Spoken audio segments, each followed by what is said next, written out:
বিসমিল্লাহির রহমানির রহিম। সবাইকে পবিত্র মাহে রমজানের শুভেচ্ছা ও আসসালামু আলাইকুম।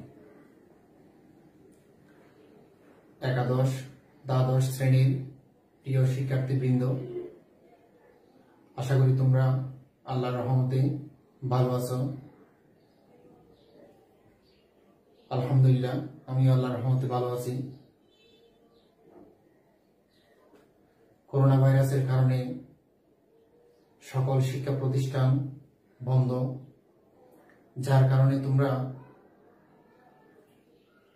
পড়াশোনার তোমাদের অনেক ক্ষতি হয়ে যাচ্ছে। এই ক্ষতি পুষিয়ে নেওয়ার জন্য আমার অনলাইনে আসা। আজকে আমি তোমাদের ইকোনমিক্স 5 পেপারের লেসন 2 নিয়ে আলোচনা করব। এই অধ্যায়টা অর্থনৈতিক প্রথম পত্রের 10টা অধ্যায়ের মধ্যে এই অধ্যায়টা খুবই গুরুত্বপূর্ণ, কেননা প্রতি বছর এই 10টা অধ্যায় থেকে দুটি সৃজনশীল প্রশ্ন থাকে এবং এমসিকিউর জন্য খুবই গুরুত্বপূর্ণ। তাছাড়া সম্মান প্রথম বর্ষ, সম্মান দ্বিতীয় বর্ষ, পাস কোর্স এবং মাস্টার্স শিক্ষার্থীদের জন্য এই অধ্যায়টা খুবই গুরুত্বপূর্ণ। যাই হোক, এই অধ্যায়টা হচ্ছে ভোক্তা ও উৎপাদকের আচরণ। এই অধ্যায়ের 3টি মূল বিষয়, একটা হচ্ছে উপযোগ, আর একটা হচ্ছে চাহিদা যোগান। উপযোগ, চাহিদা, যোগান। উপযোগ, চাহিদা,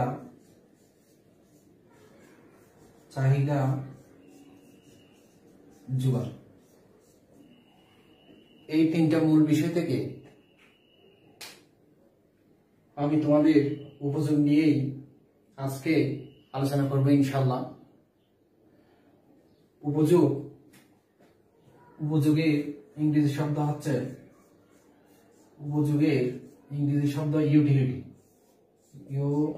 ইউটিলিটি। প্রথমে আমরা জেনে নিই উপযোগ কি। উপযোগের সংজ্ঞা কি? উপযোগ হচ্ছে কোন পণ্যের মাধ্যমে মানুষের অভাব পূরণের ক্ষমতাকে উপযোগ বলে। উদাহরণস্বরূপ, একজন ছাত্রের লিখার প্রয়োজন হলে তাকে কলম ক্রয় করতে হয়। এই কলমের মধ্যে লিখার অভাব পূরণের ক্ষমতা রয়েছে। কলমের এই ক্ষমতাকে উপযোগ বলে। উপযোগের 3টি মূল বিষয় হচ্ছে মোট উপযোগ, গড় উপযোগ, প্রান্তিক উপযোগ।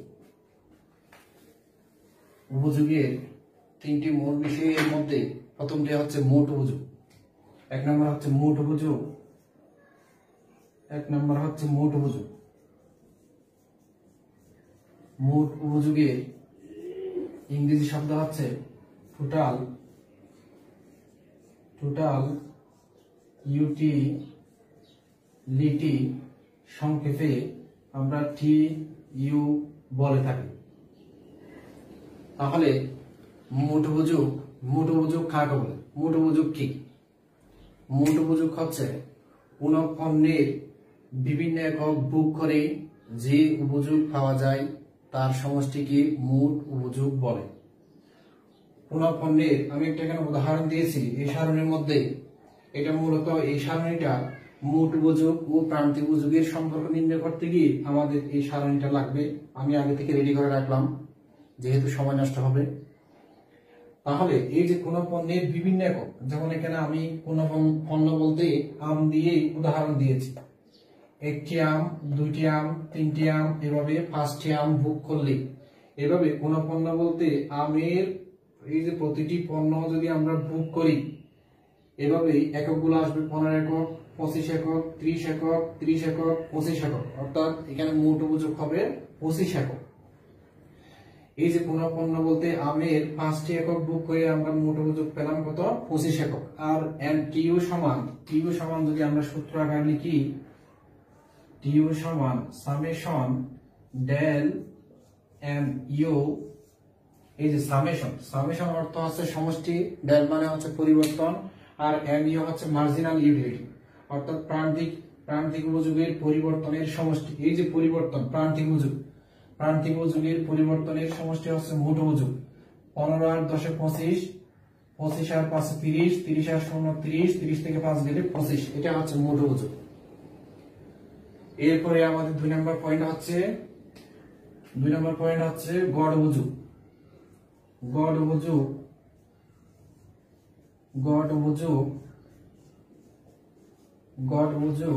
গড় উপযোগের ইংরেজি শব্দ হচ্ছে এভারেজ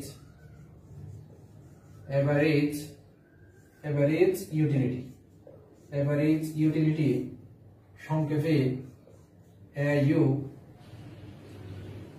গড় উপযোগ কি? গড় উপযোগ কাকে বলে?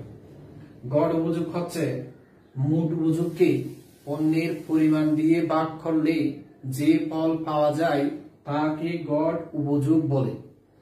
গড় উপযোগকে যদি আমরা সূত্র আকারে লিখি, এইউ সমান টিইউ বাই কিউ। টিইউ হচ্ছে টোটাল ইউটিলিটি, আর কিউ দ্বারা কোয়ান্টিটি অর্থ হচ্ছে পরিমাণ।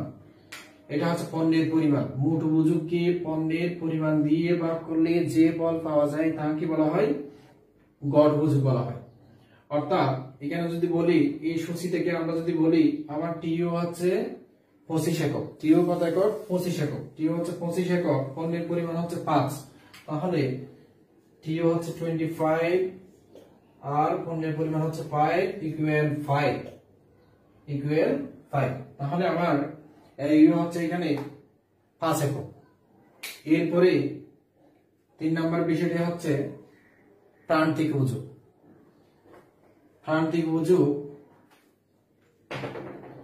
তিন নম্বর হচ্ছে প্রান্তিক উপযোগ।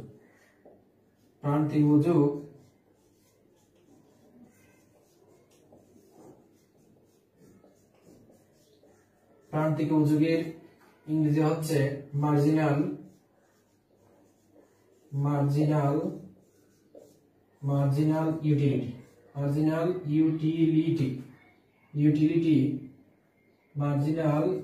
ইউটিলিটি, সংক্ষেপে এমইউ।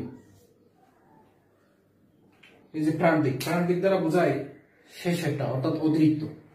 এই যে প্রান্তিক উপযোগ কি? প্রান্তিক উপযোগ কাকে বলে? প্রান্তিক উপযোগ হচ্ছে অতিরিক্ত এক একক পণ্য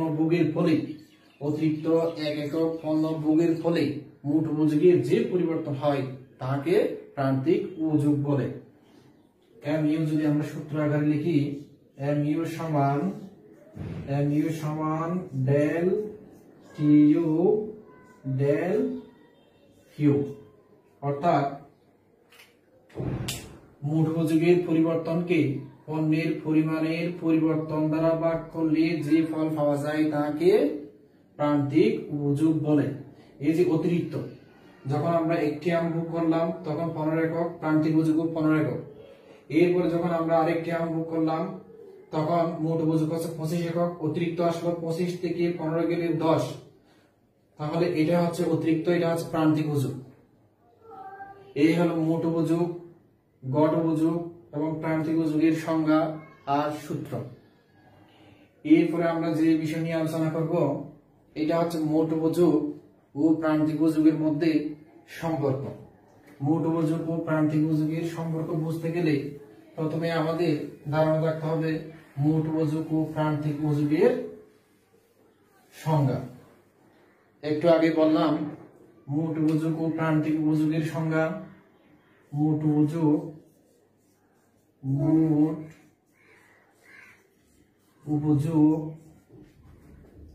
ও প্রান্তিক উপযোগের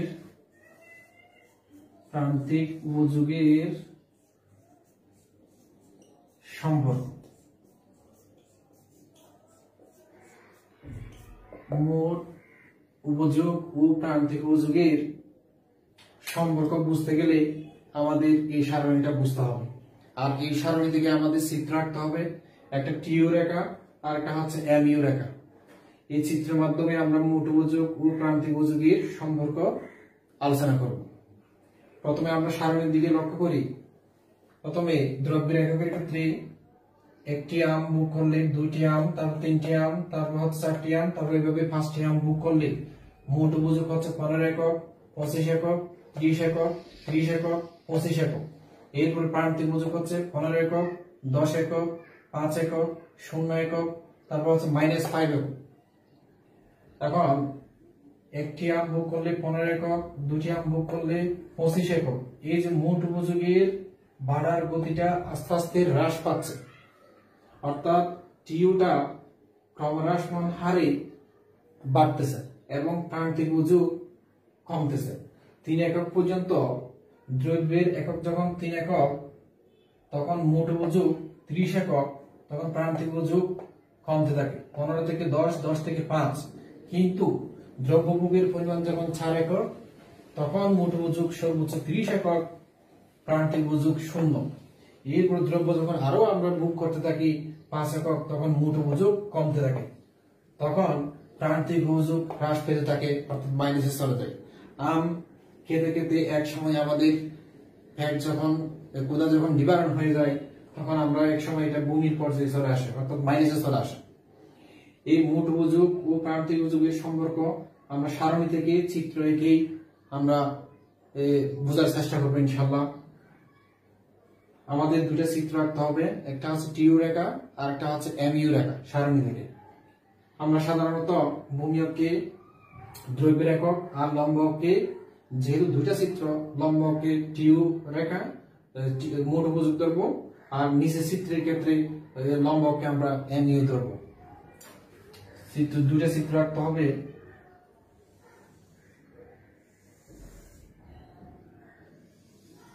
একটা হচ্ছে টিউ রেখা আর একটা হচ্ছে এমইউ রেখা। একটা হচ্ছে টিউ রেখা, মূল বিন্দু ও, আর এদিকে ভূমিকে হচ্ছে দ্রব্যের একক, ভূমিকে হচ্ছে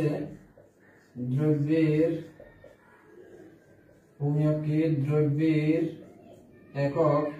নিচের চিত্রেও ভূমিকে দ্রব্যের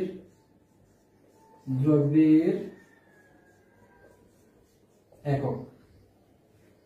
এরপরে লম্বকে উপরের চিত্র হবে, যেহেতু আমরা এখানে টিউ রেখা অঙ্কন করবো, উপরের চিত্রে ভূমিকে হবে মোটভুজক,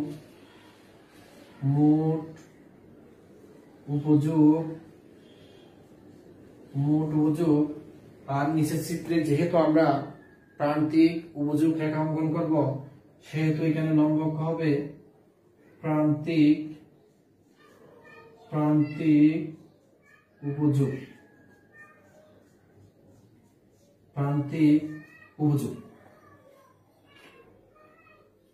আর একটা বিষয় আমাদের স্পষ্ট করতে হবে, এখানে একটা -5, এই -5 এর জন্য, এটা অনেকে কিন্তু বোঝে না প্রিয় শিক্ষার্থী, এই -5 এর জন্য আগে এই জিনিসটা বোঝার চেষ্টা করবো। এখানে এটা হচ্ছে মূল বিন্দু, আর এটা হচ্ছে এক্স প্রাইম, এটা হচ্ছে এক্স, আর এটা হচ্ছে ওয়াই, এটা হচ্ছে ওয়াই প্রাইম। এই যে ভূমিকে আমরা দ্রব্যের এককের ক্ষেত্রে কোনো মাইনাস নাই, সেহেতু আমরা দ্রব্যের এককের ক্ষেত্রে ভূমিকের মূল বিন্দুর বাম দিকে কোনো চিত্র আমরা অঙ্কন করি নাই, নিচের চিত্রেও অঙ্কন করি নাই। এরপরে লম্বকে আমরা উপরের চিত্রে ধরলাম মোটভুজকের ক্ষেত্রেও এখানে কোনো মাইনাস দেখা যাচ্ছে না, সেহেতু আমরা উপরের চিত্রে মূল বিন্দুর নিচে কোনো চিত্র অঙ্কন করি নাই। এরপরে প্রান্তিক উপযোগের ক্ষেত্রে এখানে একটা মাইনাস চিহ্ন দেখা যাচ্ছে, সেজন্য এখানে মূল বিন্দুর নিচে একটা মাইনাস আসবে, এই যে মাইনাস। তাহলে এখানে আমাদের ভূমিকে দ্রব্যের একক হচ্ছে মোট 5টি, এখানে আমাদের ভূমিকে 5 ঘর নিতে হবে। 1 2 3 4 5, এই গ্যাপ গুলো যেন ঠিক থাকে, না হলে কিন্তু চিত্র মিলবে না। এই গ্যাপ এটা যদি আমরা 5 সেন্টিমিটার নিলে সবগুলো যেন 5 সেন্টিমিটার, ভূমিকের গ্যাপ গুলো ভূমিকে ঠিক রাখতে হবে, লম্ব অক্ষের গেমগুলোর লম্ব অক্ষে ঠিক রাখতে হবে, না হলে চিত্র মিলবে না। এরপরে এখানে 1 একক, এরপরে এখানে 5 ঘর নিতে হবে, যেহেতু এখানে ভূমি অক্ষে দ্রব্যের একক, এখানে 5 ঘর নিতে হবে,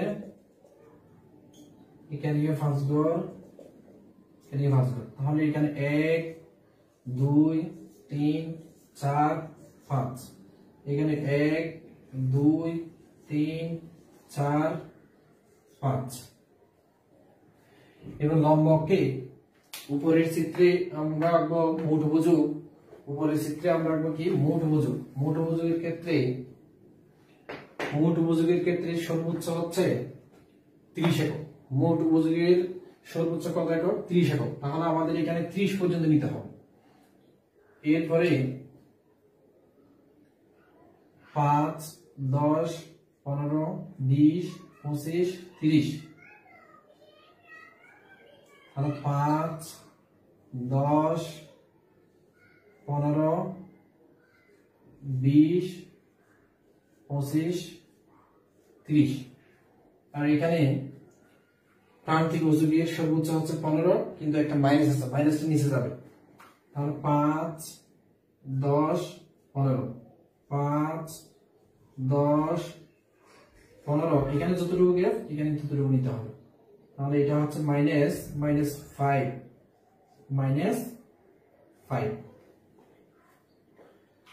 এরপরে আমরা প্রথমে উপরের চিত্রে ভূমি অক্ষের দ্রব্যের একক আর লম্ব অক্ষ হচ্ছে মুঠভুজ। যেহেতু আমরা এখানে টিউ রেখা অঙ্কন করব, প্রথমে আমরা টিউ রেখা অঙ্কন করার জন্য দ্রব্যের একক যদি 1 আম অর্থাৎ 1 একক হয়, তাহলে মুঠভুজ হচ্ছে 15 একক। 1 এবং 15 এর সংমিশ্রণ বিন্দু, 1 এবং 15 এর সংমিশ্রণ বিন্দু।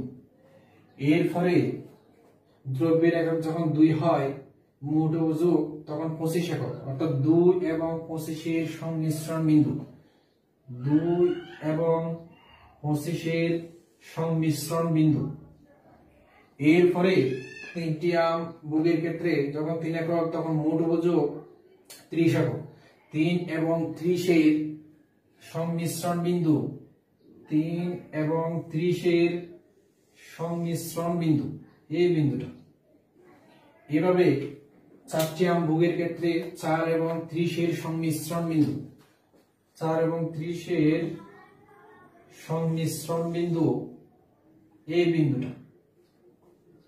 এরপরে 5টি আম ভুগের ক্ষেত্রে 5 এবং 25 এর সংমিশ্রণ বিন্দু, 5 এবং 25 এর সংমিশ্রণ বিন্দু,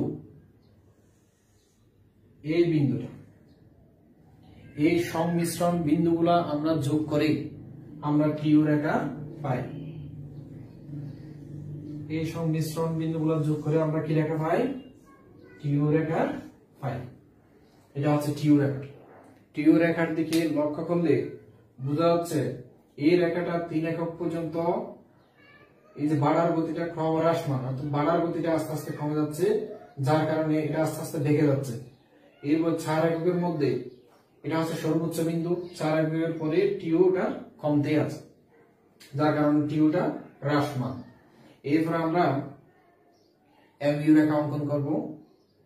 এমইউ রেখা অঙ্কন করতে গেলে ভূমি অক্ষে আগের মতো দ্রব্যের একক, কিন্তু লম্ব অক্ষে প্রান্তিক অজু। এখন আমরা টিউ বাদ দেব, এখান থেকে এমইউ নিয়ে 1টি আম ভুগের ক্ষেত্রে প্রান্তিক অজু হচ্ছে 15 একক। এই যে 1 এবং 15 এর সংমিশ্রণ বিন্দু হচ্ছে 1 এবং 15 এর সংমিশ্রণ বিন্দু, 1 এবং 15 এর সংমিশ্রণ বিন্দু, এই বিন্দুটা। এরপরে 2টি আম ভুগের ক্ষেত্রে 2 এবং 10 এর সংমিশ্রণ বিন্দু, 2 এবং 10 এর সংমিশ্রণ বিন্দু, এই বিন্দুটা। এরপরে 3টি আম ভুগের ক্ষেত্রে অর্থাৎ 3 এবং 5 এর সংমিশ্রণ বিন্দু, 3 এবং 5 এর সংমিশ্রণ বিন্দু, এই বিন্দুটা। 3 এবং 5 এর সংমিশ্রণ বিন্দু হচ্ছে এই বিন্দুটা। এরপরে চারটি আমবুকের ক্ষেত্রে প্রান্তিক উজুক কিন্তু শূন্য। চারটি আমবুকের ক্ষেত্রে প্রান্তিক উজুক উপরে যাবে না, নিচে যাবে না, তাহলে শূন্য হলে এখানে এই বিন্দুটা, এই বিন্দুটা। এভাবে পাঁচটি আমবুকের ক্ষেত্রে এখানে কিন্তু -5 তাহলে 5 এর সাথে -5 হলে -5 হচ্ছে নিচে, এটা অনেক ভুল করে, -5 হচ্ছে কি নিচে। তাহলে 5 এর ক্ষেত্রে -5টা আসবে এদিকে, -5 এই বিন্দুটা, এই বিন্দুগুলো যোগ করে আমরা MU রেখা পাই, MU রেখা পাই। এখন আমরা TU রেখা অঙ্কন করলাম, MU রেখা অঙ্কন করলাম। এখান থেকে মোট উজুক ও প্রান্তিক উজুকের সম্পর্ক লেখা যায়। প্রথমে আমরা সংজ্ঞা লিখব, এরপর আমরা সারণী দিয়ে চিত্র দেব, এরপরে যে মোট 3টা পয়েন্ট মোট উজুক ও প্রান্তিক উজুকের সম্পর্কের যে 3টা মূল পয়েন্ট, এগুলো হচ্ছে আমরা চিত্র দেখেই বলতে পারি। এই যে আমবুকের ক্ষেত্রে 3 একক পর্যন্ত মোট উজুক ক্রমহ্রাসমান হারে বাড়ে। মোট উজুক এই যে বাড়ার গতিটা আস্তে আস্তে কমে যাচ্ছে, 15 থেকে 25 থেকে 30, বাড়ার গতিটা আস্তে আস্তে কমে যাচ্ছে, তার সর্বোচ্চ তারপর হচ্ছে কমতেই আছে। অর্থাৎ 3 একক পর্যন্ত টিউ রেখাটা ক্রমহ্রাসমান হারে বাড়ে, কিন্তু এই 3 একক পর্যন্ত প্রান্তিক উজুক অর্থাৎ MU রেখা হ্রাস পেতে থাকে। 4 একক বুকের ক্ষেত্রে টিউ হচ্ছে সর্বোচ্চ, হচ্ছে 30 একক, সর্বোচ্চ 30 একক, আর MU হচ্ছে শূন্য, হচ্ছে কি শূন্য। এরপরে 5 একক অন্য বুকের ক্ষেত্রে টিউ কিন্তু হ্রাস পায় 30 থেকে 25 একক, আর এখানে টিউ রেখাটা কমতে আছে। এরপরে MU রেখাটা না বোধক হয়ে পড়ে, অর্থাৎ ঋণাত্মক, এটা মাইনাস চলে গেছে। এটাই হচ্ছে আমাদের মোট উজুক ও প্রান্তিক উজুকের সম্পর্কের ক্ষেত্রে আমি আরেকবার বলতেছি, টিউ যখন ক্রমহ্রাসমান হারে বাড়ে MU তখন কমতে থাকে, টিউ যখন সর্বোচ্চ হয় MU তখন শূন্য হয়, টিউ যখন কমতে থাকে MU তখন না বোধক হয়ে পড়ে। আজকে আমরা উপযোগের সংজ্ঞা, মোট উপযোগের সূত্র, গড় উপযোগের সূত্র, প্রান্তিক উপযোগের সূত্র, তারপর হচ্ছে মোট উপযোগ ও প্রান্তিক উপযোগের সম্পর্ক সারণী এবং সূচির মাধ্যমে আলহামদুলিল্লাহ ক্লিয়ার করলাম। প্রিয় শিক্ষার্থীরা, আজকে এই পর্যন্ত। তোমাদের যে কোনো ধরনের সমস্যা আমি ইনশাআল্লাহ সমাধান করে দেব, তোমরা জাস্ট আমাকে একটু ইনবক্স করবা। আর একটা বিষয়, আমার পরবর্তী লেকচার হবে ক্রমহ্রাসমান প্রান্তিক উপযোগ বিধি। তো তোমরা ভালো থাকবা, সরকারি নির্দেশনা মেনে, বাইরে নয়, ঘরে থাকি, সুস্থ থাকি, নিরাপদ থাকি। আল্লাহ হাফেজ।